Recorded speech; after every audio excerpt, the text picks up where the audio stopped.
기도하겠습니다. 고마우신 하나님 아버지 감사합니다. 매일매일 저희와 함께 해주시고 또 하나님 주일 하나님 앞에 저희를 인도해 주셔서 이렇게 찬양하며 하나님께 영광 돌리며 이 시간 또 말씀 앞에 나아갈 수 있도록 인도해 주셔서 감사합니다. 하나님 선포되는 이 말씀을 통해서 하나님 나에게 말씀하시는 이 말씀 깨닫게 해주시고 또 나의 연약함, 부족함, 필요한 것들 무엇인지 돌아보게 해주시고 적용할 수 있는 믿음과 용기와 능력을 더해 주시옵소서. 마치는 시간까지 우리 하나님 인도해 주시고 홀로 영광 받아 주시옵소서. 예수님의 이름으로 기도합니다. 아멘. 저는 대학교 때 전공을 기계를 전공을 했습니다. 이제 제가 다니는 학교에서 기계 설계라는 과가 있었고 기계공학과도 있었는데요. 저희가 학생 때는 대학교마다 이제 공대 특히 이제 기계과가 좀 많이 붐이 많이 일었습니다.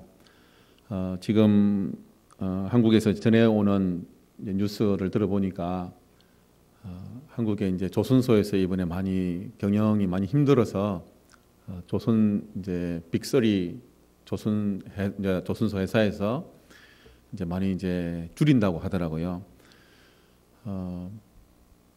그때 이제 저희가 대학교 때 그때는 공대가 굉장히 많았기 때문에 이제 대학교의 한 절반이 공대였던 것 같습니다. 공부했던 것도 많이 이제 저희가 지금은 기계하고 전혀 관계없는 일을 하고 있지만 그때 이제 공부하면서 이제 기계과는 이제 수학을 가지고 응용해서 이렇게 하는 걸 많이 해야 됩니다. 수학을 옛날에는 좋아했는데 대학 가서 하는데 그렇게 수학이 하기가 싫더라고요. 그런데 이제 기계 제로라고 하는 과목이 있어요. 이제 그 기계 제로라고 하는 과목은 기계를 설계를 하지만 설계를 할 때 기계가 구성이 되는 이제 기계 재료가 되는 이제 철 성분이 있지 않습니까? 그러면 이제 철에 또 들어가는 여러 가지 합금들이 있고 여러 가지 성분들이 있는데 그 중에서 이제 철의 특성을 잘 알아야 됩니다. 여러분 옛날 조선 시대의 그림을 한번 상상을 해보십시오. 그러면 이제 철을 옛날 조선 시대는 이제 우리가 조상들이 주 산업이 농업이었습니다. 그러면 농사를 지으려면 여러 가지 농기구가 필요합니다. 그 농기구를 어디에서 만들었습니까? 대장간에서 대장장이가 그걸 만듭니다. 그러면 지금도 저기 시골에 가면 장이 서는 시골에 가야만이 가끔 이제 그 시골에 가도 볼 수가 없고 몇 군데 가면 이제 대장간이 있습니다. 거기 가면 열심히 그 철을 풀무불에다 달궈가지고 그 망치를 가지고 혼자서 이렇게 하기도 하고 두 명이서 이렇게 번갈아 가면서 열심히 이제 망치질을 하지 않습니까? 그걸 이제 단조라고 합니다. 단조라고 하는 것이 철을 벌겋게 달궈가지고 많이 두들겨야 철이 이제 철 성분이 이렇게 압력이 가해지면서 더 조밀해지고 단단해집니다. 단단해지는 역할도 있지만 칼을 만들든지 낫을 만들든지 어떤 특별한 자기가 원하는 모양을 만들어내려면 철이 단단할 때 그 모양을 만들 수가 없습니다. 그러면 철이 좀 이제 원래 철에 가진 그 단단한 성질보다도 더 물렁물렁해지게 부드러워지게 만들어 가지고 해야 철을 구부르기도 하고 잘라내기도 하고 그렇게 할 수가 있습니다.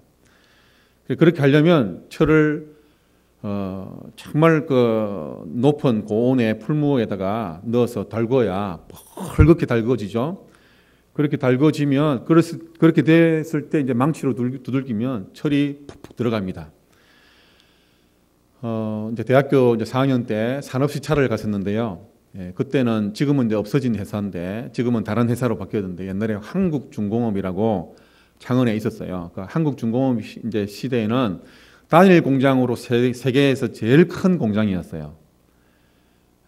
이제 국가에서 관리하는 지금은 민영화되었습니다. 근데 그때만 해도 지금은 이제 그때보다 더 큰 이제 우리가 대장장이가 망치로 이렇게 두들겨서 철을 이렇게 이제 가공을 하지만 원자로에 들어가는 큰 부품이라든지 조선소에 배를 큰 우리 건물보다 운동장보다 큰 배를 만들려면 거기에 들어가는 부품은 우리 집체보다 더 큰 부품이 들어갑니다. 그런 걸 만들려면 원래 이제 선반에다가 넣고 이제 깎거든요. 근데 보통 선반은 우리 피아노만한 저런 게 이제 선반 기계입니다. 그런 큰 부품을 만들려면 집체보다 큰 선반이 있어요. 그리고 대장장이가 이렇게 두들겨서 이렇게 단조작을 펄겋게 이제 달군 우리 권사님들도 옛날에 대장간에서 이렇게 하는 거 보셨죠? 그런 공장에서는 큰 기계로 대장장이가 이게 두드리는 망치로 두드리는 일을 대신합니다. 거기 가면 만톤 프레서, 3만 톤 프레서 이렇게 누르는 압력 만 톤의 힘으로 누르는 거예요. 그러면 우리 이 예배당만한 기계가 이렇게 쇠를 들어가지고 이렇게 돌리면 그게 눌러요. 그러면 이렇게 달궈진 그 철이 만 톤의 힘으로 이렇게 쇠로 누르니까 이만큼씩 쇠가 푹푹 들어가요. 이렇게 그게 보여요. 왜 그렇게 그럴 수 있냐면 그 철을 벌겋게 달궜기 때문에 단단한 철인데 벌겋게 달궈지면 철이 부드러워져요. 그러면 그 철보다 더 단단한 걸로 이렇게 때리거나 누르면 들어가게 돼 있습니다. 왜냐하면 성질이 부드러워졌기 때문에. 그러면 이제 대장장이가 아니면 이제 공장에서 그걸 원하는 모양으로 만드는 그 쇠를 그렇게 원하는 모양으로 만들어낼 수가 있습니다. 구부릴 수도 있고 구부려져도 부러지지가 않습니다. 잘라내기도 합니다. 그렇게 해서 칼도 만들고 낫도 만들고 또 큰 조선소 그 배에 들어가는 부품도 만들기도 하고 여러 가지 형태로 만들 수가 있습니다. 이번에 저희가 이제 저희 단체의 그 CCC 모든 미국에 있는 간사님들 수련회가 콜로라도에 있었습니다. 콜로라도까지 저희가 좀 더 부유하면 사실 이제 가족들끼리 다 같이 갔거든요. 그러면 거기에 비행기로 타고 가면 되는데 비용이 많이 드니까 거기까지 이제 차를 몰고 갔어요. 올 때도 차로 뺑 둘러서 다른 이제 휴가 때문에 다른 지역도 갔다가 왔는데 미국이 정말 넓어가지고 가도 끝이 없어요. 그래서 운전을 하는데 정말 멀더라고요. 그런데 그렇게 가다 보니까 이 미국 땅에는 석유도 많이 나지만 공해를 유발하지 않는 그런 이제 에너지를 생산하는 것들이 참 많더라고요. 그 중에 하나가 풍력으로 발전하는 거지 않습니까? 우리나라에도 풍력 발전소가 있습니다. 그런데 콜로라도 이렇게 쭉 계속 올라가다 보니까 산에 그 풍력 발전소 우리가 어릴 때 말하던 이제 속된 말로 바람개비라고 하지 않습니까? 바람개비. 예, 바람개비처럼 그런 풍력 발전을 일으키는 그 프로펠러가 돌아가는 게 있어요. 그 프로펠러는 전기 힘으로 돌리는 거지만 그 풍력 발전소는 바람의 힘으로 돌리는 겁니다. 그런데 멀리서 볼 때는 그냥 풍력 발전기 해가지고 그냥 바람개비 이렇게 돌아가는 것처럼 느껴졌는데요. 저희가 가는 이제 그 차를 타고 가는데 그 옆에 그 바람개비 그 풍력 발전소 프로펠러에 3개가 들어갑니다. 그런데 그 하나를 싣고 가는 큰 트레일러가 트럭 있죠. 트럭인데 트레일러 큰 트럭이 있지 않습니까? 그 트럭이 프로펠러 하나를 싣고 가더라고요. 근데 그 프로펠러가 그 트럭을 넘었어요. 트럭이 프로펠러의 절반밖에 안 됩니다. 그러니까 그 뒤에 더 연장을 해가고 가는데 그 옆에 운전을 해서 가는데 너무너무 무서웠습니다. 저게 떨어져 가지고 내 옆으로 굴러오면 어떻게 하지? 그 프로펠러 하나가 얼마나 무거운지 아십니까? 그런 걸 만들려면 그런 공장에서 만들어내야 됩니다. 그런데 여러분 중요한 게 있는데요. 철을 이렇게 벌겋게 달려가지고 이걸 망치로 막 두들기지 않습니까? 그럼 부드럽게 해서 막 이렇게 두들기면 이렇게 모양이 변합니다. 그렇게 해서 모양을 만들어낼 수 있지만 그냥 그걸 가지고 바로 우리가 어떤 기구로 쓰지 않습니다. 그 상태로 두면 철을 이렇게 벌겋게 달궜다가 그냥 식히면 여전히 이 철이라서 단단하지만 다른 이렇게 단단한 것을 이렇게 자른다든지 또 충격을 가하는데 이렇게 쓸 수가 없습니다. 너무 물러져 가지고 그 상태로 물러졌기 때문에 칼로 쓰면 며칠 안 쓰는데도 칼날이 다 나가버려요. 그리고 망치로 쓰면 망치가 망치인데 구부러져 버려요. 그리고 그래서 우리가 원하는 목적에 쓸 수가 없습니다. 그래서 그 철을 원하는 부분은 더 단단하게 하기 위해서 담금질이라고 있죠.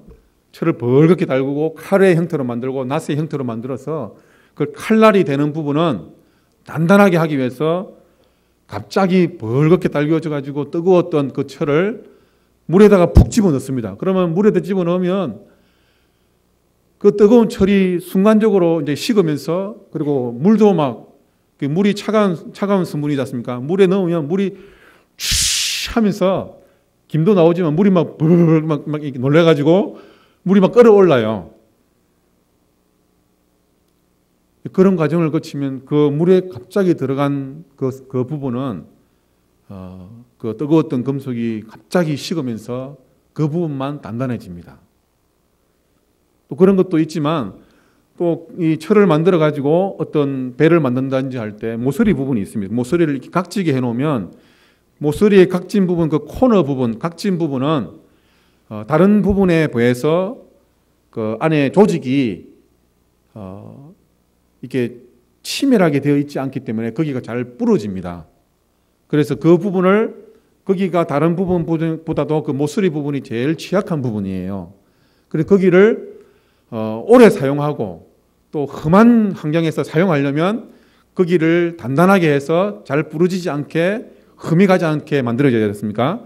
그럼 거기를 모서리를 둥글게 라운딩 처리를 해줘야 됩니다. 그러면 거기를 이렇게 두드려 가지고 이렇게 둥글게 해주면 거기 안에 있는 철의 조직의 성분이 변화가 일어납니다. 똑같은 철이지만 철의 입자가 이렇게 조밀하게 있게 돼가지고 다른 험한 환경에서도 거기가 이렇게 상하지 않게 되는 그런 특성이 있습니다.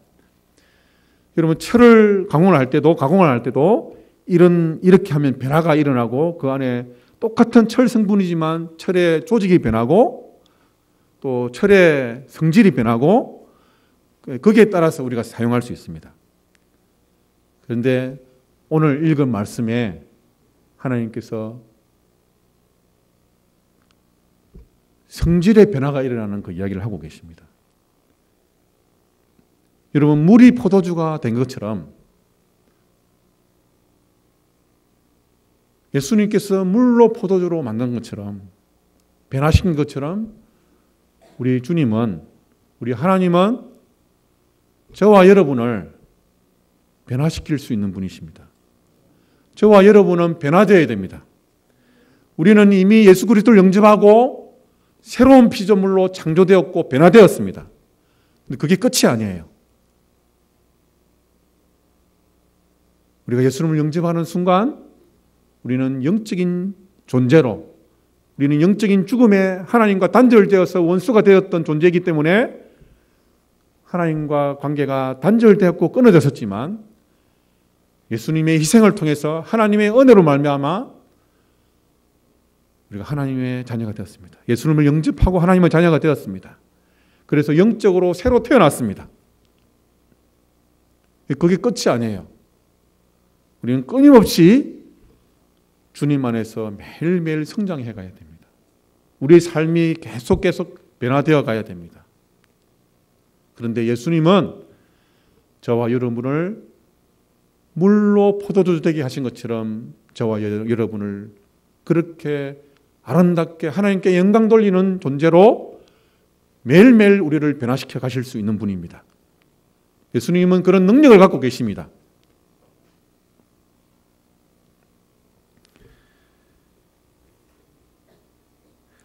오늘 우리가 읽은 말씀은 요한복음인데요. 이 요한복음은 신약 성경은 네 가지 복음서가 있습니다. 마태, 마가, 누가복음, 이 복음을 공관복음이라고 합니다. 그런데 이 마태, 마가, 누가복음은 전에도 말씀드렸지만 예수님의 출생을 다루고 있습니다. 예수님이 이 땅에 어떻게 오셨고 누구를 통해서 태어나시는지 이 복음서들은 다루고 있습니다. 원래 이 복음서라는 것은 뭐냐 하면 네 가지 복음서가 있는데 복음서가 뭐냐 하면 하나님께서 성경 기자를 통해서 마태를 통해서 기록하게 하시고 요한을 통해서 기록하고 누가를 통해서 기록하게 하시죠. 그 사람들마다 다 민족성이 다 다릅니다. 직업이 다릅니다. 사람의 기질과 성격이 다 다릅니다. 하나님이 그들의 특성을 통해서 기록하게 하십니다. 그래서 누가가 쓴 복음서의 형태가 다르고요. 요한이 쓴 형태가 다릅니다. 그러나 그것을 기록하게 하신 분은 하나님이십니다. 그래서 그 복음서를 기록할 때 복음서를 읽어보면 복음서를 기록하게 하신 원저자의 의도가 있습니다. 그게 뭐냐면 이 복음서는 예수 그리스도를 알지 못하는 사람들에게, 믿지 못한 자들에게 복음을 전하려고 하는 의도가 거기에 들어있습니다. 그 복음이 뭡니까? 바로 예수님이십니다. 예수님이 이 땅에 우리의 죄를 사하기 위해서 오십니다. 그 어떤 무엇으로도 우리의 죄를 사할 수 없습니다. 오직 길은 하나밖에 없습니다. 예수 그리스도가 유일한 길입니다. 그 예수 그리스도를 믿어야만이 죄를 사함받고 하나님의 자녀가 될 수 있다는 것을 말씀하고 있는 것이 바로 이 복음서입니다. 그런데 이 복음서 중에도요, 마태복음이 기록되어서 사람들에게 읽혀져야 되는데 그 대상이 다 다릅니다. 유대인을 향해서 기록된 복음입니다. 누가복음은 헬라인을 향해서 기록된 복음입니다. 그래서 그 문법이나 형태나 기록된 형태들이 다 다릅니다. 마태복음은 처음에 족보부터 나오죠. 왜냐하면 그 유대인의 왕으로 오신 예수 그리스도를 이야기하고 있기 때문에 이스라엘 백성들의 역사를 다루고 있습니다. 그런데 여러분, 요한복음은요, 그런 걸 다루지 않습니다. 1장 1절 첫 장부터 뭐라고 말씀합니까? 예수님의 출생을 다루지 않습니다. 요한복음은요, 처음부터 예수 그리스도는 하나님의 아들이라고 말하고 있습니다. 그분으로 말미암아서 이 온 세상이 창조되었다고 말씀하고 있습니다. 창세기 1장처럼 태초라는 말씀을 말씀하시면서 예수 그리스도 그분이 하나님이고 하나님의 아들이라고 처음부터 말씀하고 있습니다. 굉장히 강력하게 말하고 있습니다. 그래서 이 요한복음은 다른 복음서와 다릅니다. 구성 자체부터가 다릅니다. 아주 강력하게 우리에게 메시지를 전달하고 있습니다. 지난번에 제가 말씀드렸는데요. 요한복음을 1장, 2장, 3장 계속 읽어보십시오. 그럴 때 그냥 읽지 마시고요. 여러분이 분명한 어떤 의도를 가지고 읽으셔야 됩니다. 어떤 의도를 갖고 읽으셔야 되냐면 요한복음 1장은 내가 읽을 때 이걸 뭘 나에게 이야기하려고 하는가? 그러면 요한복음 1장의 주제는요, 예수 그리스도는 하나님의 아들이십니다. 2장의 주제는 뭔지 아십니까? 2장을 읽어보십시오. 그럼 2장을 읽어보면 예수 그리스도는 하나님의 아들이라고 말하고 있습니다. 3장을 읽어보십시오. 3장도 예수 그리스도는 하나님의 아들. 모든 장마다 예수 그리스도가 바로 하나님의 아들이고 그분이 하나님이시고, 그게 어쨌다는 겁니까? 예수 그리스도가 하나님의 아들이고 하나님 그분이라면 내가 어떻게 해야 되는가? 이 성경을 요한복음을 읽고 있는 당신이 어떻게 해야 되는가? 바로 예수님을 믿어야 된다는 겁니다. 그래서 모든 장마다 그 주제가 예수 그리스도는 하나님의 아들입니다. 바로 하나님이시라는 겁니다. 그리고는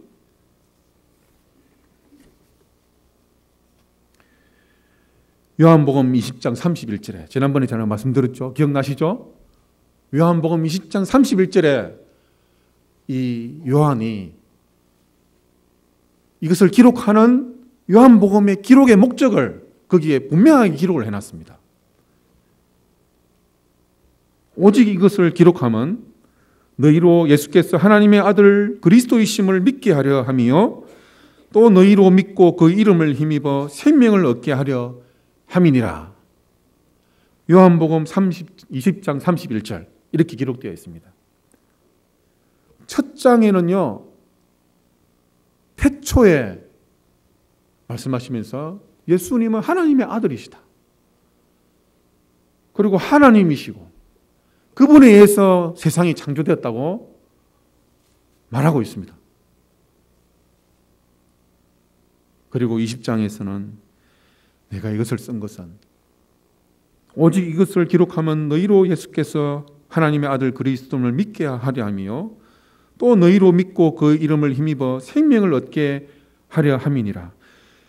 너희로 믿고 그 이름을 힘입어 생명을 얻게 하려 함이니라. 기록한 목적 이유라고 말하고 있습니다. 여러분, 그래서 이 요한복음은요, 사복음서 중에서 예수님의 설교가 제일 긴 복음서가 바로 요한복음입니다. 설교가 제일 많은 복음서가 요한복음이에요. 그런데 여러분, 이 요한복음은요, 신학자들이 성경을 연구하고 복음서를 연구할 때 모든 성경이 다 연구를 하다 보면 어려운 부분이 있습니다. 그런데 신학자들에게 제일 어려운 부분이 요한복음이고요. 근데 어제 예수님을 믿기로 작정했는데 그러면 여러분이 주변에서 여러분 주변에 있는 분이 누군가 예수님을 처음 믿기로 했어요. 성경에 대해서 아무것도 몰라요. 찬송가 몇 장 부르겠습니다 하면 찬송가 계속 찾고 있어요. 왜냐하면 초신자이기 때문에, 아니 잘 모르기 때문에. 저희 아버지 어머니가 처음 예수를 믿게 됐을 때 예배 드릴 때마다 항상 제가 찾아드렸어요. 찬송가를 찾고 말씀을 찾는 훈련이 안 돼 있기 때문에 초신자들은. 그리고 성경을 읽어도 뭐가 뭔지 잘 몰라요. 처음 교회 올 때 내가 예수를 믿고 내가 제사를 받아야겠다 그렇게 하고 교회 오는 분은 그렇게 많지 않습니다. 왜냐하면 저도 처음 교회 나왔을 때 하나님이 저를 인도하셨지만 예수 그리스도가 어떤 분이고 내가 왜 예수를 믿어야 되는지 그런 것도 모르고 교회 나왔어요. 당연히 그러니까 성경을 읽어도 잘 몰라요. 그래서 처음 교회 나온 분에게 성경을 읽으라 할 때 우리는 대체로 보면 창세기를 읽어라 아니면 성경의 처음에 이제 신학의 처음 부분에 있는 마태복음, 이제 우리 좀 성격이 그렇잖아요. 처음부터 읽는 걸 좀 좋아하잖아요. 처음부터 해야지. 그래서 마태복음을 읽으라고 할 때가 많습니다. 근데 여러분, 처음 신앙을 생을 시작하는 사람에게 여러분 요한복음 읽으라고 하십시오. 신학자가 연구를 해도 어려운 성경이지만요, 처음 예수님을 영접하기로 한 초신자가 읽어도 정말 재미있는 성경이 요한복음이에요.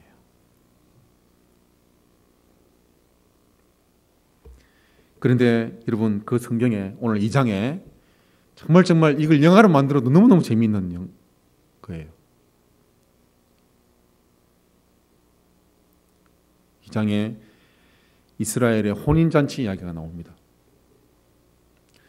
여러분, 우리나라는 여러분 이제 대부분 이제 여기 결혼하신 분들 한번 생각해 보십시오. 결혼식을 하고 나면 이제 결혼 잔치가 있습니다. 피로연 잔치가 있지 않습니까? 그럼 현대 우리 결혼식은 결혼식하고 나면 여러분 피로연 보통 얼마 동안 하십니까? 몇 시간 동안 하십니까? 보통 피로연을 며칠 동안 했냐 이렇게는 잘 안 묻잖아요. 피로연 몇 시간 했냐 이렇게 묻잖아요. 근데 이제 제 주변에 간사님들 이제 저와 같이 사회 가던 분들이나 저보다 한참 밑에 후배들 중에 아니면 이제 제가 섬기던 이제 목사님도 따님이 미국 사람하고 결혼했거나 그런 분들이 계세요. 그럼 미국 사람하고 결혼을 했으니까 미국에서 한번 결혼식하고 또 한국에서 한번 결혼식하고 그런 경우 종종 봤습니다. 근데 보통 미국도 결혼식하고 나면 피로연을 할 때 한 며칠씩 하나요? 그렇지 않지 않습니까? 근데 여러분, 오늘 이 가나 혼인잔치, 이 가나는 갈릴리 그 지역에 있습니다. 가까운 곳에 있는데요.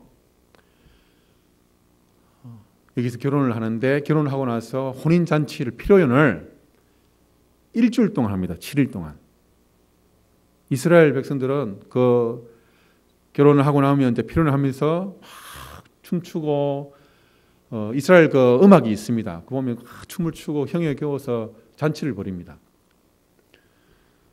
제가 몰랐는데요. 미국도 결혼을 하는데 딸을 시집 보낼 때 미국 사람들은 보니까 이제 딸을 시집 보내는데 노래를 불러야 되더라고요. 아버지 이제 친정 아버지가. 저는 잘 몰랐는데 우리 미국 분들 이렇게 결혼식 한 거 보니까 그래서 우리 이제 패밀리 라이프에서 이제 사역하는 사역 중에 옛날 결혼했을 자기가 결혼했을 때 무슨 노래를 불렀는지 그런 걸 올리는 게 있더라고요.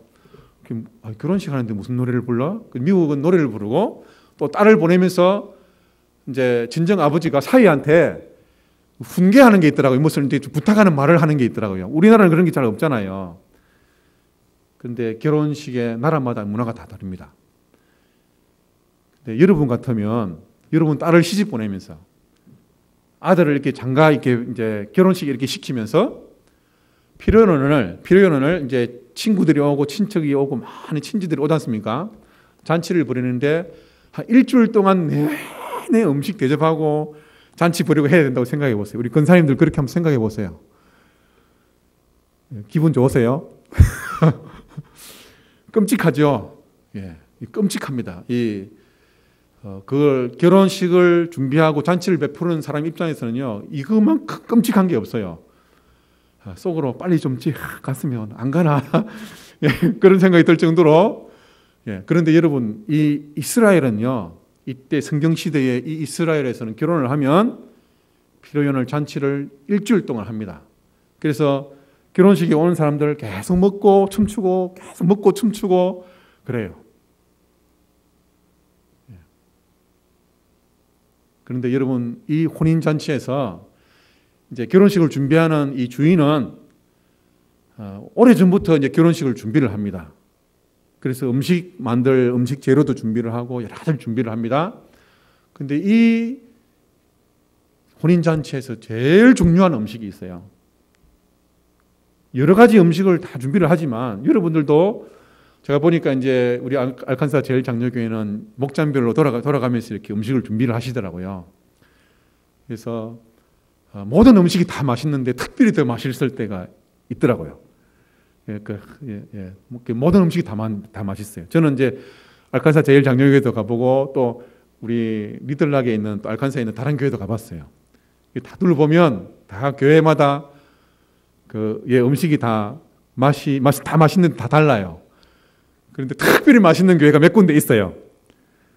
근데 여러분, 제가 장담하는데요, 그 중에 한 교회가 알칸사 제일장로교회예요.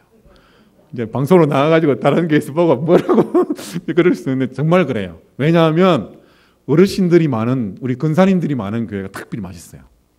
그런 교회가 몇 군데 있어요. 그런데 여러분, 음식을 보면 목장별로 돌아가면서 하잖아요. 근데 솔직히 말했어요. 이렇게 기쁨과 성결로 봉사를 하지만 하고 나면 피곤하잖아요. 그걸 여러분 일주일 동안 매일 하라고 한번 했을 때 한번 해보세요. 나중에는 이제 우리 어머니가 자주 쓰는 말인데 입에서 단내가 난다고 그럽니다. 그런데 여러분, 이 이스라엘 백성들이 이제 이스라엘 사람들은 잔치를 준비를 하면 딱 긴장이 됩니다. 이 결혼식을 준비하는 주인은요, 이제 사람에 따라서 좀 다른데요. 저는 음식을 준비를 하면 무슨 행사를 하면 딱 맞춰서 하는 스타일이고요. 제 아내는 하고 나면 좀 남도록 하는 스타일이에요. 좀 이제 속된 말로 손이 커요. 저는 좀 조금만 더 줄이라고 그러고 제 아내는 남으면 안 된다, 넉넉하게 해야 된다 그렇게 해요. 제 장모님이 그래요. 장모님이 손이 크세요. 음식도 굉장히 맛있고 그런데요. 사람마다 그 행사에 있을 때 행사를 준비하는 스타일이 다 다르잖아요. 그 음식 준비하는 것도 다 달라요. 그런데 여러분, 잔치를 하다가 이스라엘의 관습 중에는요, 사람들을 잔치에 초대를 했는데 일주일 동안이니까 다른 멀리서도 온 사람도 있을 수도 있잖아요. 잔치를 하다가 음식이 중간에 모자라면 안 돼요. 그런데 그 중에 제일 중요한 음식이 뭐냐면 바로 포도주였습니다. 그래서 어떤 음식보다도 이 잔치를 준비하는 이 주인은 가장 신경 써서 준비하는 게 바로 포도주였습니다. 그런데 잔치를 일주일 동안 해야 되기 때문에 포도주를 넉넉하게 준비를 해야 되죠. 그리고 사람이 얼마나 올 건지는 미리 다 파악을 해야 되죠. 미국 사람은 아무리 가까워도 제가 가까운 이제 패밀리라이프 간사님들 중에 결혼하신 몇 가정이 있었어요. 저희가 가까운데도 저희 안 부르더라고요. 그래서 안 불러서 좀 약간 서운했어요. 서운했는데 보니까 정말 가까운 가족들만 이렇게 부르더라고요. 그래서 불러서 미리 오는지 안 오는지를 정확하게 이야기해 달라. 이제 그런 메일도 몇 번 받은 적이 있습니다. 한국 같은 경우는 그런 거 알아보지도 않죠. 이제 청첩장 주고 나서 나중에 이제 그걸로 다 예상을 하잖아요. 그런데 사람이 얼마나 올지 잘 모를 때도 있습니다. 아마 넉넉하게 준비를 했을 거예요. 이 주인도. 그런데 사람이 너무 많이 온 것 같아요. 아니면 이제 1인분 이상 하는, 특히 많이 먹는 분이 많이 왔다든지, 그런데 특별한 상황이 이제 생겼어요. 그래서 넉넉하게 준비를 했는데, 그래서 이 주인은 다른 음식도 준비를 하지만 이제 포도주 같은 경우는 그 마을을 다 뒤져가지고 미리 준비를 했을 거예요. 넉넉하게 준비했을 거예요. 이 포도주는 지금 우리나라처럼 이제 지금 우리가 살고 있는 이 시대처럼 필요하면 그냥 마트 가가지고 월마트 같은 다른 데 가서 사올 수 있는 그런 상황이 시대가 아니었어요.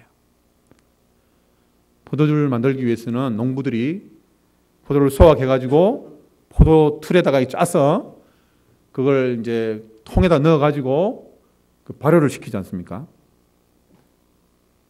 그래서 적어도 1년 이상, 2년 이상 되어야 포도주가 됩니다. 그런데 이 잔치를 준비하는 주인이 이제 음식을 준비할 때, 다른 음식은 모르지만 이 포도주는 다 등급이 있습니다. 다르게 말하면 등급별로 다 가격이 다 달라요. 그래서 비싼 좋은 정말 최상품 포도주도 사지만 그것만 다 사서 사람들에게 베풀면 돈이 너무 많이 들어가기 때문에 좋은 것도 사고 또 좀 안 좋은 것도 사고 더 안 좋은 것도 사고 정말 안 좋은 것도 사가지고 뭐 대부분의 사람들은 100% 이제 사람들에게 음식을 대접하고 할 때 이제 이스라엘 사람들은 이제 고기를 많이 먹기 때문에 포도주를 먹잖아요. 소화를 시키고 하기 위해서 또 형을 북돋우기 위해서 이스라엘 문화에서는 포도주를 즐깁니다. 그런데 대부분의 100% 모든 사람들은 제일 첫째 날 제일 좋은 포도주를 냅니다. 그래서 음식을 먹으면서 양고기를 먹으면서 그리고 포도주를 탁 먹으면서 이 집은 이번 잔치에 신경 많이 썼구나. 그 평가를 뭘로 하느냐 하면 포도주로 합니다. 우리한테 대접을 정말 잘하는구나. 내가 지금까지 여러 잔치에 가봤는데 오늘 이 포도주 정말 좋다. 이 집은 잔치에 돈 별로 안 썼네. 우리를 갖다가 하찮게 보는구나. 실제로 그렇게 생각합니다. 여러분, 우리가 볼 때는 그게 뭔 대수냐 이렇게 그럴 수 있어요. 그런데 여러분, 오늘 이 성경에 보니까 포도주가 중간에 떨어지잖아요. 그래서 예수님의 어머니가 예수님에게 가가지고 포도주가 떨어졌다고 지금 굉장히 다급하게 부탁을 합니다. 왜 지금 이런 상황이냐면요. 이 예수님의 이 성경 시대에 이스라엘에서는 혼인 잔치를 이제 배설을 하고 이제 같이 잔치를 열어서 사람들이 와서 이제 잔치에 참여하지 않습니까? 그러다 중간에 포도주가 떨어지면요. 민사 소송까지 받을 수 있는 그런 상황입니다. 우리 입장에서는 얘기가 안 되잖아요. 그런데 이스라엘의 문화와 관습 속에서는 이 공동체, 시족 공동체가 굉장히 강하고 또 신앙이라든지 이런 것들이 굉장히 강한데 자기들 안에서 이 포도주를 준비를 했는데 중간에 떨어지게 되면 우리를 무시하느냐, 어떻게 우리한테 이렇게 대접할 수 있느냐. 그래서 굉장히 그 공동체 안에 힘든 이제 상황을 맞게 될 수 있는 그런 상황입니다. 여러분, 우리 한국에도 잔치에 가보면요. 요즘에는 이제 잔치라는 것이 좀 많이 안 맞지 않는데 옛날에는 어르신들이 이제 잔치에 가잖아요. 특히 결혼이라든지 또 여러 가지 잔치가 있어서 가게 되면 지방에 따라서 그 잔치에 꼭 있어야 되는 음식이 있어요. 제가 살던, 제 아내가 살던 제 아내 고향 마산인데요. 제 아내 고향이 마산에서는 아무리 풍성하게 이렇게 음식을, 잔치를 다 준비했어요. 사람들이 많이 먹어요. 아무리 풍성해도 음식이 하나가 안 나왔잖아요. 꼭 나와야 되는 음식이 안 나오면 이제 할머니들의 어르신들이 이제 집에 가면서 그 집에 험담을 해요. 에이, 야, 그렇게 안 봤는데 못 되겠네. 다음부터 내가 보는 거 봐라. 그러면서 집에 가요. 왜 그런지 아세요? 제일 중요한 음식이 안 나왔어요. 그게 뭐냐, 마산은 미더덕찜이에요. 혹시 여기 마산에서 사신 분 계세요? 마산에 가보신 분? 예. 마산에 이제 아구찜이 유명한데요. 거기는 원래 찜이 유명해요. 그런데 잔치에는 미더덕찜이 꼭 나와야 돼요. 근데 이제 전라도 지역이 있잖아요. 전라도 지역에는 또 전주라든지 목포라든지 이런 데는 거기 잔치에 꼭 나와야 되는 음식이 있어요. 뭐죠? 거기 안 살아봐서 잘 모르세요? 예, 전라도 지역은요, 홍어가 나와야 돼요. 홍어가. 예, 홍어가 안 나오면요, 나중에 돌아오면서 막 그 집 주인 험담해요. 돈 아끼려고, 거의 비싸거든요. 예. 돈 아끼려고 우리를 어떻게 보고 그럽니다. 여러분, 서울은요, 제가 지역 감정 조장해서 죄송합니다. 예, 지방 사람들은 서울 사람들을 막 싫어해요. 잔치 갔다 오면서 소문난 잔치 먹을 거 없다더니만 돈은 비싸게 내고 서울 짭다면서 뭐 그러잖아요. 서울은 잔치국수 먹잖아요. 지방은요, 잔치 때 국수 안 먹어요. 예, 결혼식이라서 갔는데 국수를 먹어요. 국수는 엄청 싸거든요. 돈이 얼마 안 들어가요. 그런데 국수를 왜 먹냐면 국수가 길잖아요. 그것도 어떤 미신인데, 국수처럼 길게 오래 살고 오래 잘 살아라고 잔치국수를 먹는다 하더라고요. 그런데 시골에, 우리 지방에 이제 시골에 있던 우리 어머니나 우리 아버지들은 이제 나중에 이제 서울에 아는 분들 이제 결혼 잔치에 갔다 오면서 막 이제 욕을 합니다. 아, 서울 사람들 못 쓰겠다고. 돈 좀 쓰지. 어떻게 잔치에도 국수를 내냐. 그러면서 이제 막 뭐라 합니다. 그런데 같은 집안에 이제 같은 집안이 아니 같은 동네에 살던 사람이 잔치에 마산에서 미더덕찜을 안 내놨어요. 그러면 이제 나중에 이제 그 사람 보면 이제 그 사람 볼 때마다 이제 선입관을 가지고 그렇게 안 봤는데 하면서 이제 험담을 하는 거예요. 그런데 이 이스라엘에도 그럴 수 있는 거예요. 그러니까 우리가 험담을 끝나는 게 아니고 이스라엘은요, 굉장히 어려움을 당할 수 있는 그런 상황이에요. 그래서 예수님 어머니가 별일도 아닌데 뭐 좀 우사를 당하면 되고 핀잔을 당하면 되는데요. 그런 상황이 아닌 거예요. 너무너무 다급한 상황인 거예요. 그래서 예수님 어머니가 예수님이 와가지고 포도주가 떨어졌다. 그런데 예수님이 처음에는 거절을 합니다. 정중하게 거절을 합니다. 왜냐하면 예수님께서 아직 내 때가 되지 않았다고 말씀했습니다. 그런데 여러분, 거기서 오늘 이 말씀의 중요한 것은 뭐냐면요, 예수님의 어머니인 마리아의 그 태도를 보십시오. 예수님이 거절했어요. 그런데 마리아가 포기를 하지 않고 어떻게 합니까? 그 집에 하인을 불러요. 하인을 불러가지고, 예수님의 어머니는 이 집 주인이 아닙니다.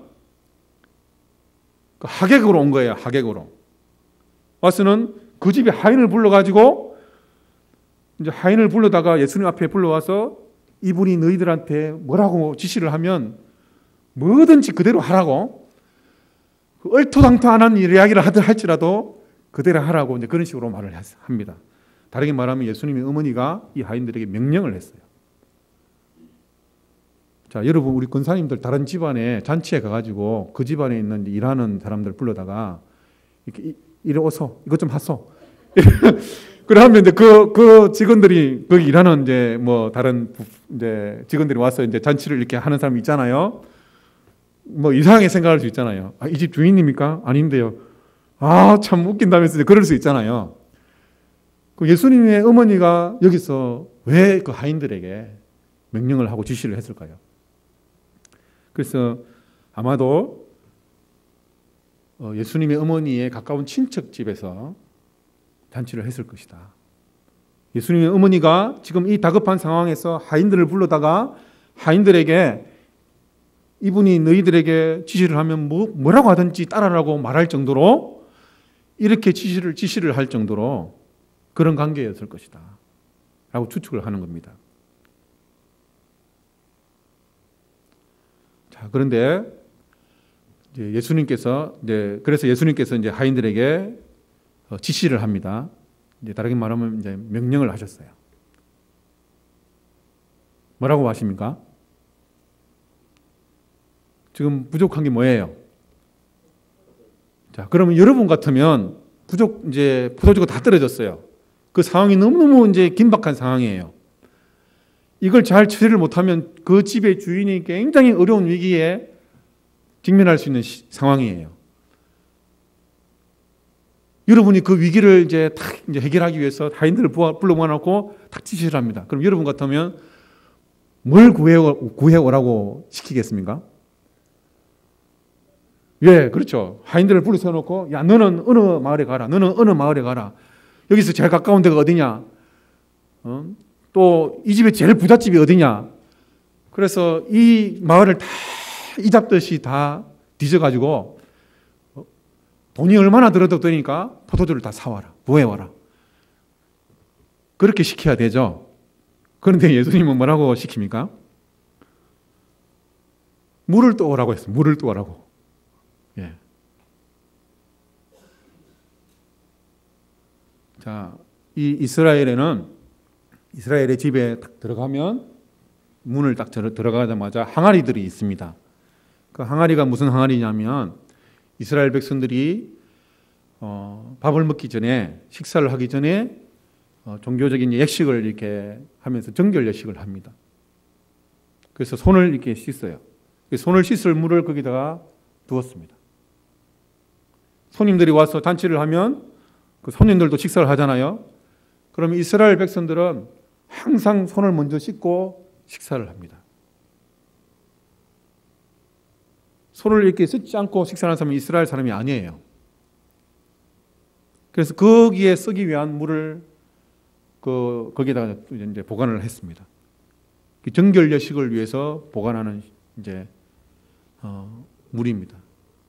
또 이제 손님이 왔을 때 손님에게 이스라엘에는 이제 다닐 때 그 사막 기후 지역인데요. 굉장히 건조합니다. 샌들 같은 걸 신고 다녔어요. 발이 더러워요. 낙타똥, 짐승똥 이런 것들이 그 흙에 묻어 있어요. 얼마 전에 인터넷에 기사가 났는데요. 조선시대에 한 100년 전에 거리에 대해서 이렇게 그 기사가 나온 적이 있어요. 선교사들이 와서 외국인들이 와서 봤는데 조선의 제일 번화가인 한양, 그때 서울이죠. 한양의 거리에 그렇게 똥이 그렇게 많았대요. 그 거리에 그렇게 사람의 분뇨가 많을 정도로 그렇게 지저분했답니다. 그리고 옛날에는 우리나라에 그렇게 전염병이 많았습니다. 외국의 선교사들이 왔을 때 우리나라가 얼마나 지저분하고 냄새나고 그랬는지 몰라요.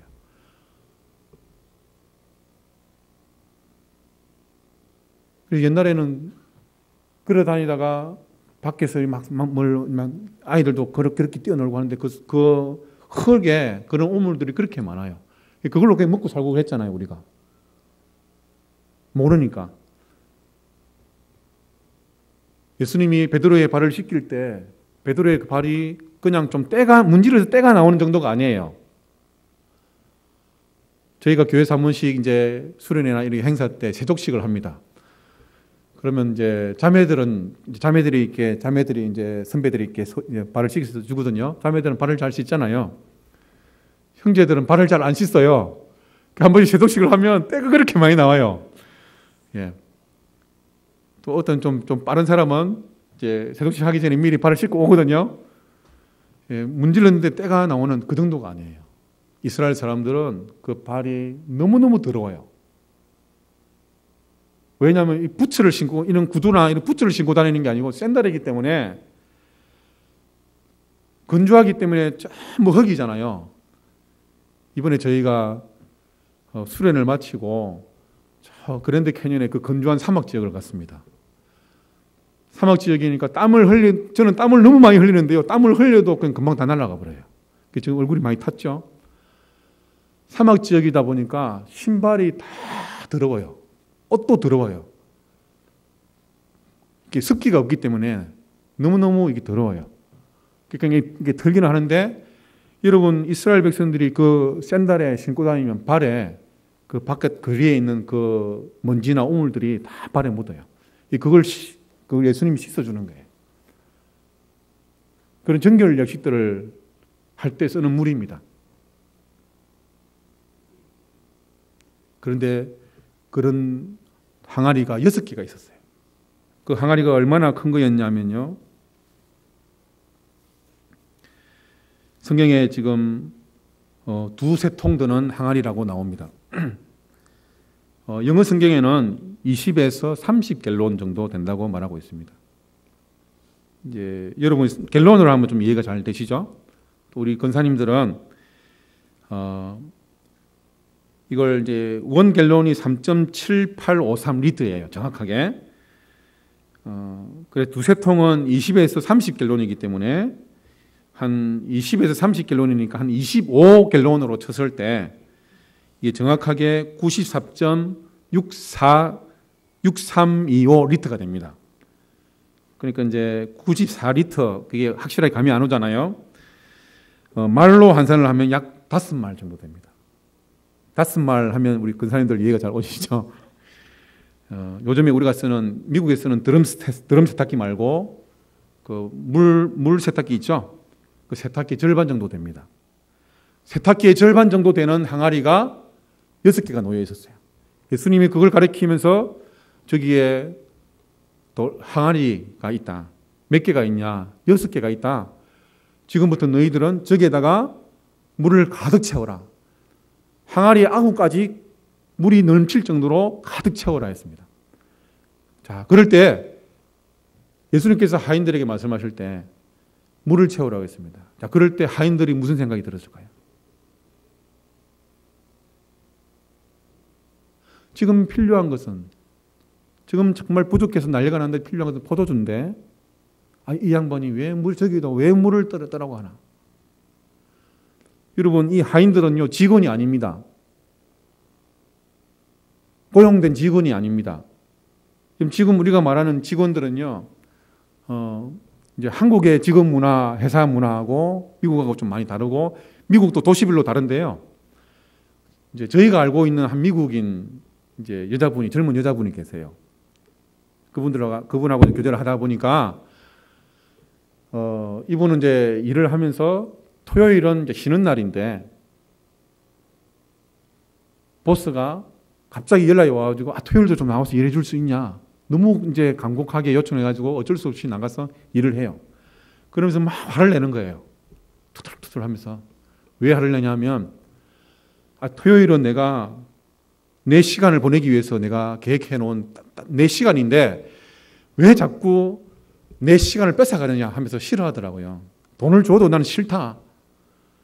그럼 직원은 그럴 수 있어요. 여러분, 하인은요, 하루가 24시간이죠.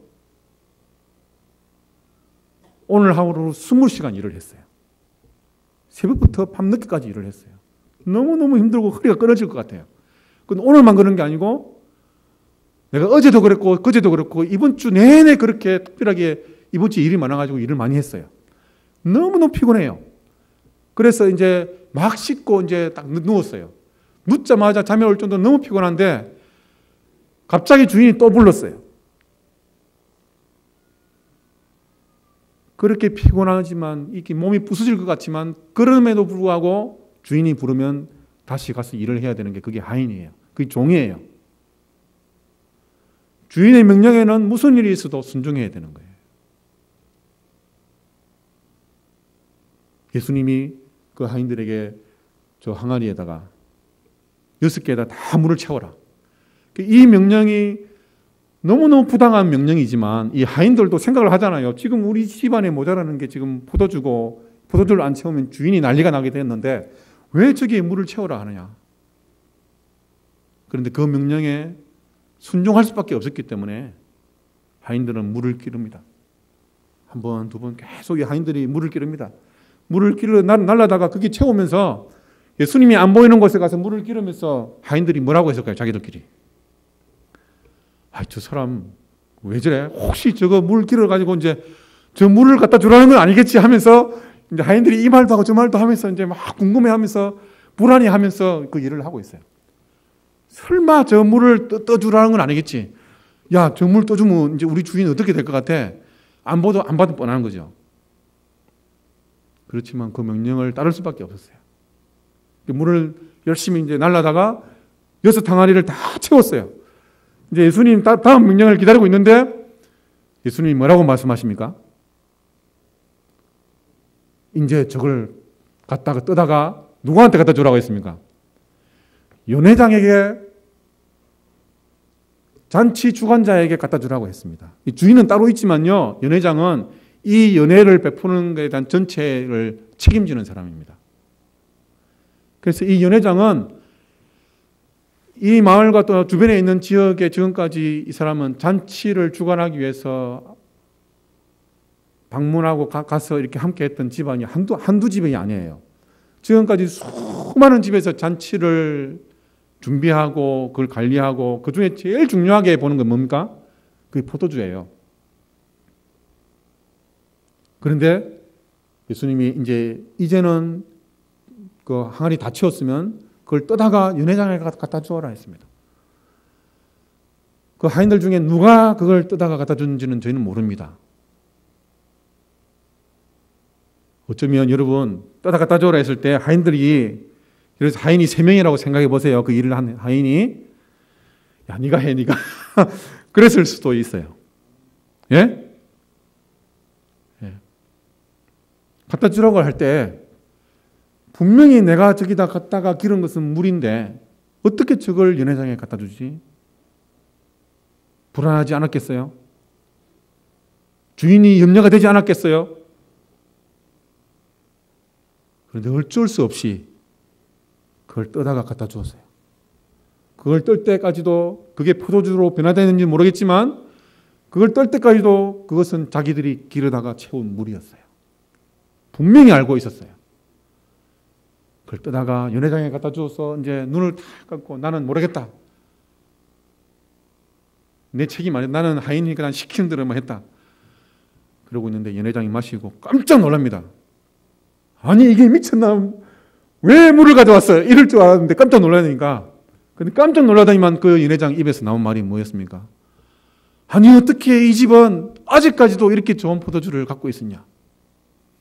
그 말이 뭐냐면요, 사람들은 이 잔치를 열 때마다 그 집안에 준비한 포도주 중에서 제일 좋은 걸 제일 처음에 주는데 정신이 말짱할 때 그것을 고기를 먹고 식사를 하면서 그 포도주를 맛보라고. 그 형에 겨워서 계속 잔치를 하다 보면 이제 포도주가 어떤 포도주인지를 잘 모르는 거예요. 그래서 제일 처음에 제일 좋은 걸 주는 거예요. 그리고 갈수록 안 좋은 걸 주고 이제 잔치가 끝나갈 때쯤 될 때는 그 집안에서 준비한 포도 중에서 제일 질이 떨어지는 걸 줍니다. 그런데 여러분 이 집안에는 포도주가 어떻게 됐습니까? 이미 다 떨어졌어요.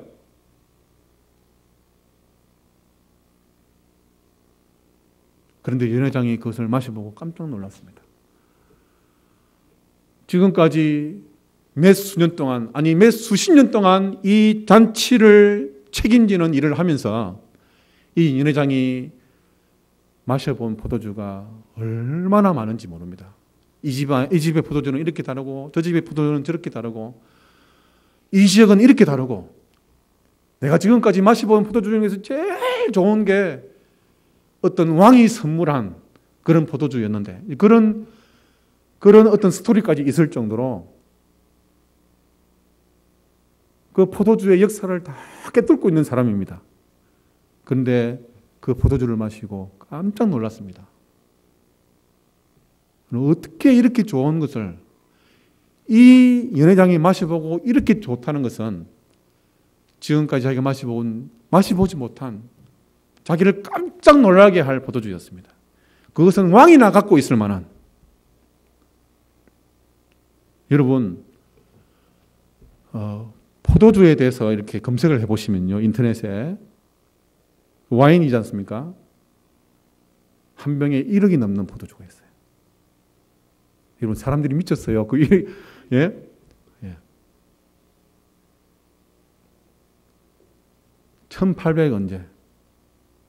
100년이 넘은 포도주. 200년이 넘은 포도주. 여러분, 그것은 무엇을 말합니까? 시간이 오래될수록 포도주는 더 비싸고 귀합니다. 여러분, 이것은 무엇을 말합니까? 포도주가 되기 위해서는 절대적으로 필요한 것이 시간입니다. 좋은 포도주를 만들기 위해서는 이 가톨릭에서는 이 포도주를 만드는 걸 굉장히 중요하게 생각합니다. 그리고 그걸 만드는데 그걸 점검하고 판결을 내리는 사제가 따로 있어요. 그 사람의 판결이 나야만이 와인이 되는 거예요. 그걸 하는 사제가 따로 있어요. 그런데 여러분, 그게 되기 위해서는 햇빛을 잘 받은 탐스러운 너무너무 맛있는 포도가 꼭 있어야 됩니다. 그리고 정말 맛있는 포도는요, 포도 그 겉에가 하얗게 있잖아요. 저희 아버지는, 저는 기계 설계를 전공했는데요, 저희 아버지는 원래 술공장의 공장장이었어요. 제 어릴 때 저희 아버지는 35년 동안 술 장사를 하셨어요. 옛날에는 술 공장에 계셨는데 금주령이 내리면서 모든 술 공장이 문을 닫아서 이제 그 술을 만드는 공장장의 일을 그만뒀어요. 어릴 때 그 제사를 지내는 그 그릇을 보관하는 이제 그 통이 있었는데요. 그 안에 술을 만들 때 쓰는 기구들이 그 안에 있었어요. 근데 나중에 저희 아버지도 예수를 믿고 이제 새로 변화된 삶을 사셨는데, 아버지가 이제 말씀하실 때 된장 만드는 거라든지 이런 게 다 발효과학으로 만드는 거잖아요. 근데 술이 되려면, 잘 되려면 포도에 거기 붙어 있는 하얀 게 누룩이 많아야 된다. 그 이야기를 저한테 하셨어요. 좋은 포도는요, 하얀 게 많이 묻어 있어요. 좋은 포도주를 만들려면 그 좋은 포도에 하얀 게 많은 것을 가지고 정성을 다해서 그것을 짜서 콜크라고 하는 그 통에 꼭 들어가야 돼요. 저희가 어릴 때 아버지는 그 포도를 갖다 이렇게 담고 거기다 술을 부어가지고 포도주를 만들었어요. 한국은 그렇게 만들었어요. 그건 포도주가 아니에요. 포도주를 만드는데 포도 외에는 아무것도 안 들어갑니다. 그런데 미생물이 들어가서 발효가 되면서 누룩에 의해서 같이 변화가 일어나면서 1년이 지나고 2년이 지나고 3년이 지나고 어떤 것들은 100년, 200년, 수백 년이 지나도 그게 썩지 않고 너무너무 좋은 포도주가 됩니다. 여러분, 지금 포도주가 떨어졌는데요. 포도주를 만들려면 절대적으로 필요한 것이 시간입니다. 자, 여러분, 이제 저에게 집중하십시오. 오늘 이 말씀에서 하나님께서 우리에게 말씀하고 있는 것은 무엇입니까? 예수님은 어떤 분입니까? 예수님은 시간을 초월하시는 분입니다. 예수님은 시간을 초월하셔서도 물로 포도주 되게 하시는 분. 그 성질을 완전히 변화시키는 분입니다. 여러분, 예수님은 물로 포도주를 만들었습니다. 물은 성분이 H2O고요. 포도주는 완전히 다른 형태입니다. 포도도 아닙니다.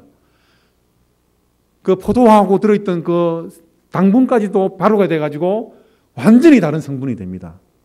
그런데 예수님은 하인들에게 물로 채우라고 했습니다. 이제는 갖다 떠주라고 했습니다. 그런데 그것을 마셔본 연회장이 어떻게 이렇게 좋은 포도주를 갖고 있었냐. 이것은 100년이 넘은 포도주보다 더 좋은 품질의 포도주였습니다. 예수님은 이렇게 물로 포도주 되게 하신 분, 그냥 포도주가 아니라 이 세상에서 최고의 포도주로 되게 하실 수 있는 분입니다. 100년, 200년, 300년을 초월해야 만들 수 있는 그런 포도주를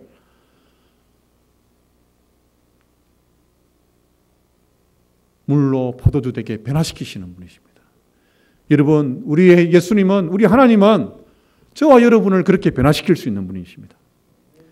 내 안에 있는 나쁜 생각들, 내가 태어나면서 갖고 태어난 내 나쁜 기질들.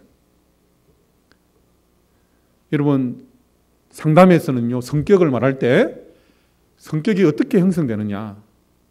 그러면 우리가 태어날 때 부모님으로부터 유전적으로 부모님의 그 DNA를 통해서 갖고 태어나는 것을 기질이라고 그럽니다. 사실 기질 자체는 좋고 나쁜 기질이 없습니다. 그런데 기질을 이렇게 나눌 때 다혈질이라는 기질도 있고 담즙질이라는 기질도 있고 우울질이라는 기질도 있고 여러 가지가 있습니다. 그래서 기질에 따라서 굉장히 활발해서 사람을 좋아하고 교제하는 걸 좋아하는 기질도 있습니다. 그런데 사람들하고 어울리기보다도 혼자서 사색하고 혼자서 연구하고 혼자서 분석하고 그런 것을 좋아하는 기질도 있습니다. 또 어떤 사람들은 기질 중에서 일을 맡겼을 때 그 일을 착착착착 잘하고 일을 정말 잘하고 일이 없으면 힘들어하는 기질을 가진 분이 계십니다. 또 어떤 분은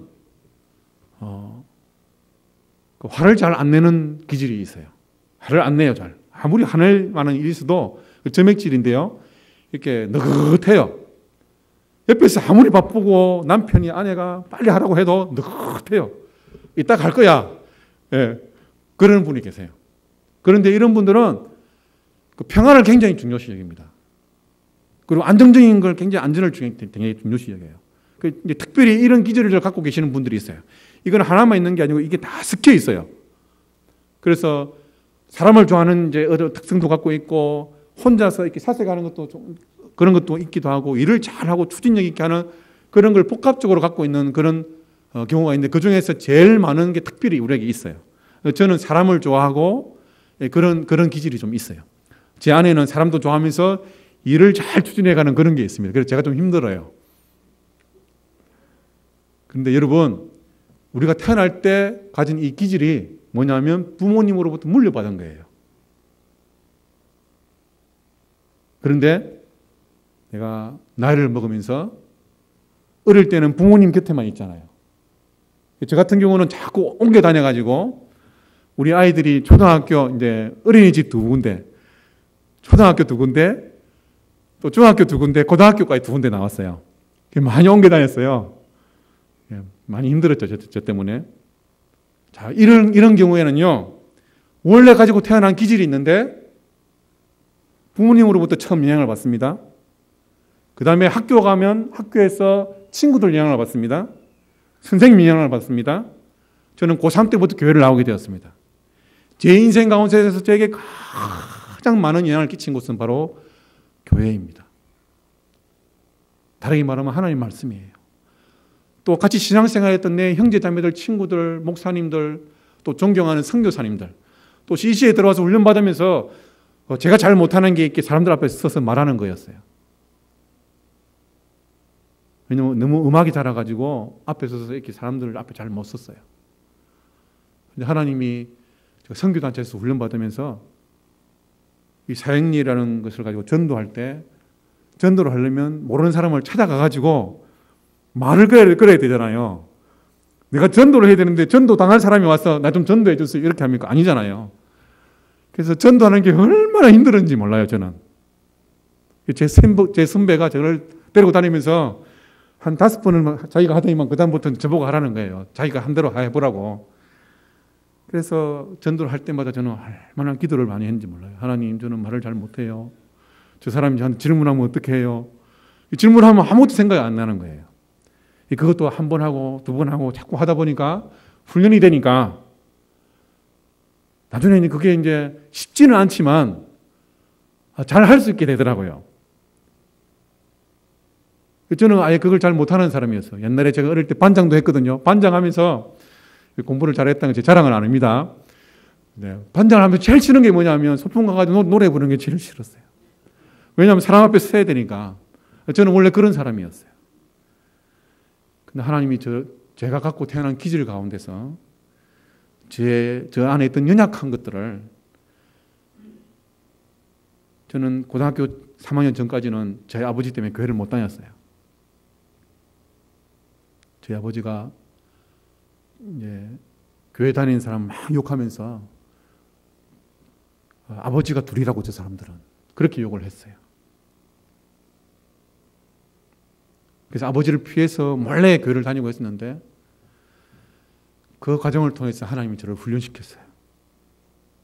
그런데 제가 대학교 1학년 때 저희 아버지가 35년 동안 술장사를 하시다가 술을 끊으려고 몇 번 시도를 하고 하시는데 술을 드실 때마다 저희 어머니를 그렇게 때렸어요.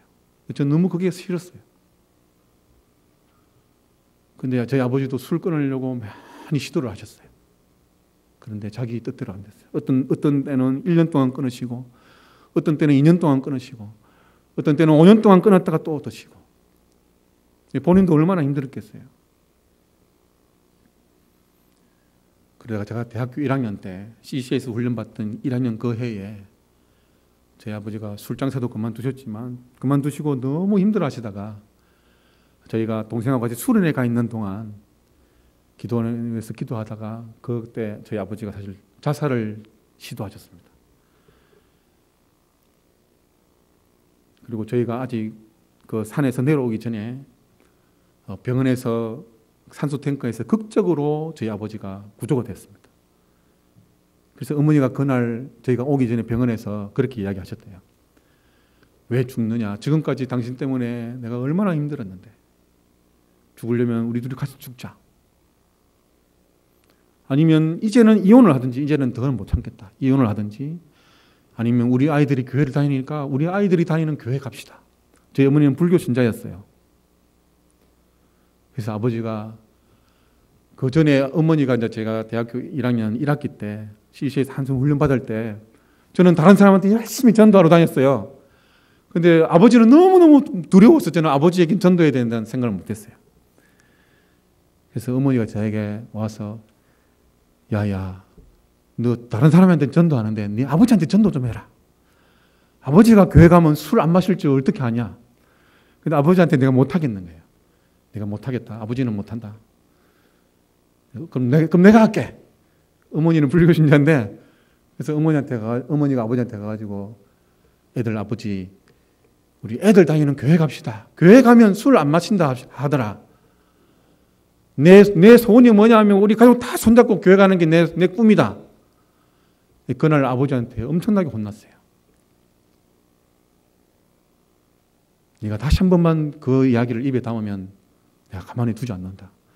너는 우리 집안에 시집 와서 우리 집안 귀신인데 왜 나한테 그렇게 이야기하냐. 옛날 어른들 그렇게 말씀하시잖아요. 혼이 난 적도 있었어요. 저희 아버지는 그렇게 강하신 분이셨어요. 근데 아버지가 자살을 시도하셨다가 극적으로 구조가 되어서 그 주일날 교회를 나왔어요. 그 교회에는 아버지가 핍박하던 집사님이 두 분이 계셨어요. 예배가 다 마치고 나서 그 두 분이 오셔가지고 아버지 손을 붙잡고 얼마나 고맙다고 했는지 몰라요. 이 이야기 하면 너무 길었어요. 밤을 새야 되는데 저는 얼마나 많이 울었는지 모릅니다. 그런데 그 일이 있고 나서 아버지가 제사를 그만뒀어요.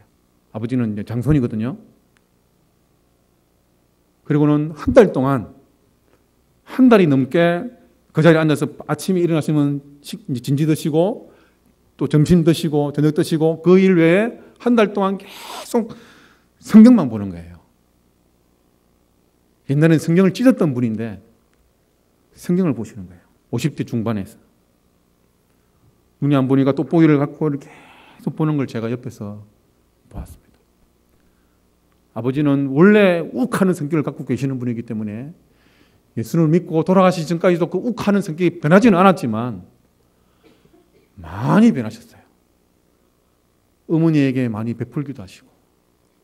저는 어릴 때 아버지와 대화 자체가 되지 않았습니다. 저희 아버지는 바늘로 찔러도 피가 나오지 않는 그럴 것 같은 분이셨습니다. 그런데 그분이 예수를 믿고 성경을 읽으면서 변화되기 시작했습니다. 여러분, 내가 태어날 때 갖고 태어나는 것이 기질이에요. 그리고 내 주변 환경에 의해서 내 기질과 내 주변에 있는 모든 것들이, 내 부모님도 그렇고 내 학교도 그렇고 내가 인생을 살아오면서 경험한 모든 것들이 다 환경이에요. 나에게 영향을 미치는 것들, 그것이 환경이에요. 이 기질과 환경이 함께 믹스되어서 된 것이 성격이에요. 여러분, 성격이 고쳐지지 않습니까? 여러분, 나이가 들어도 여러분 성격은 고쳐질 수 있습니다. 지금까지 내가 태어나서 나에게 영향을 미친 수많은 사람들이 있고 수많은 가치관이 있고 수많은 세계관이 있습니다. 그런데 여러분에게 이 하나님의 말씀은 여러분에게 얼마나 여러분에게 영향을 미치고 여러분을 변화시키고 여러분을 다듬어 가고 있습니까? 80이 넘은 분도 처음 예수를 믿고 성경을 읽으면 그 삶이 변화됩니다. 성격이 바뀝니다. 모든 것이 다 변하지는 않지만 옆에서 볼 때 그 사람의 성격과 기질, 이 삶이 변화되어 가는 것이 보입니다. 여러분, 하나님은 저와 여러분을 변화시킬 수 있는 분이십니다. 전능하신 분이십니다. 물로 포도주 되게 하신 분이십니다. 내 안에 여러분의 썬뿌리가 무엇입니까? 나를 연약하게 하는 것이 무엇입니까? 또 넘어지게 하는 것이 무엇입니까? 여러분 가정을 힘들게 하는 것이 무엇입니까? 우리 알칸사 제일장로교회를 어렵게 하는 것이 무엇입니까? 우리나라를, 우리 민족을 힘들게 하는 것이 무엇입니까? 하나님은 저와 여러분과 우리 공동체와 이 나라와 이 민족을 변화시킬 수 있는 분이십니다. 뭐 어떻게 변화될 수 있습니까? 첫 번째, 여러분 예수님의 어머니가 포도주가 떨어졌을 때 급하게 예수님에게 달려갔습니다. 여러분 자신의 문제를 알고 있습니까? 나의 연약함을 알고 있습니까? 주님 앞에 달려가십시오. 주님 앞에 무릎 꿇으십시오. 주님 앞에 나아가십시오. 기도하십시오. 간구하십시오. 그런데 주님이, 우리 하나님께서 응답하지 않을 때 있습니다. 예수님의 어머니가 부탁을 했지만 첫 번째 정중하게 거절하셨습니다. 그러나 포기하지 않고 하인들을 데려왔습니다. 하인들을 데려와서 무슨 말을 너에게 하든지 간에 너희들이 이분이 하는 말을 따라라. 여러분 기도할 때 포기하지 마십시오. 하나님 말씀이라 분명히 여러분이 그것을 받았다면 하나님 앞에 믿음으로 나아가십시오. 기도하십시오. 여러분의 연약함과 필요를 놓고 기도하십시오. 하인들을 보십시오. 하인들은 어떻게 했습니까? 하인들의 입장에서는 이 집안에 포도주가 없기 때문에 포도주를 구하러 가야 되는데 예수님은 물을 떠오라고 했습니다. 설마 했는데 그 물을 떠다 주라 했습니다. 그 물을 떠준 하인은 그게 뭔지 분명히 알고 있었습니다. 그건 포도주가 아닙니다. 그걸 떠다 갖다 주면 자기가 어떤, 자기 주인도 힘들지만 그 떠다 준 자기도 어떻게 될지 분명히 알고 있었습니다. 그 두려움을 극복하고 모든 걸 떨쳐버리고 순종하는 마음으로 갖다 주었습니다. 여러분, 하나님께서 여러분에게 말씀하고 있습니까? 여러분 순종하십시오. 순종함으로 나아가십시오. 하인과 같이, 이 예수님 말씀에 순종했던 하인과 같이 하나님 말씀에 순종함으로 나아가십시오. 왜 그렇습니까? 우리 하나님은 저와 여러분과 우리 공동체를 변화시킬 수 있는 능력을 갖고 계시는 분이십니다. 전능하신 분이십니다. 그리고 우리를 정말 사랑하시는 분이십니다. 여러분은 매일매일 주님 안에서 변화될 수 있습니다. 여러분의 성격은 매일매일 주님 안에서 말씀을 적용하고 순종하고 나아갈 때 여러분은 다듬어지고 주님의 장성한 분량권이 끊임없이 성장해 갈 수 있습니다. 포기하지 마십시오. 기도하십시오. 그리고 우리 교회 담임 목사님 위해서 계속해서 믿음으로 기도하십시오. 기도하겠습니다. 사랑하는 하나님 아버지, 우리 알칸사 제일장로교회의 필요를 아시는 하나님,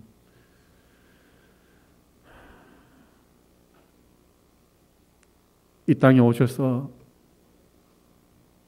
우리 주님 당신의 일을 하시기 전에 처음으로 행하셨던 이 기적, 표적처럼 하나님 우리를 사랑해 주시고 우리를 기다려 주시고 우리를 이해해 주셔서 너무너무 감사합니다.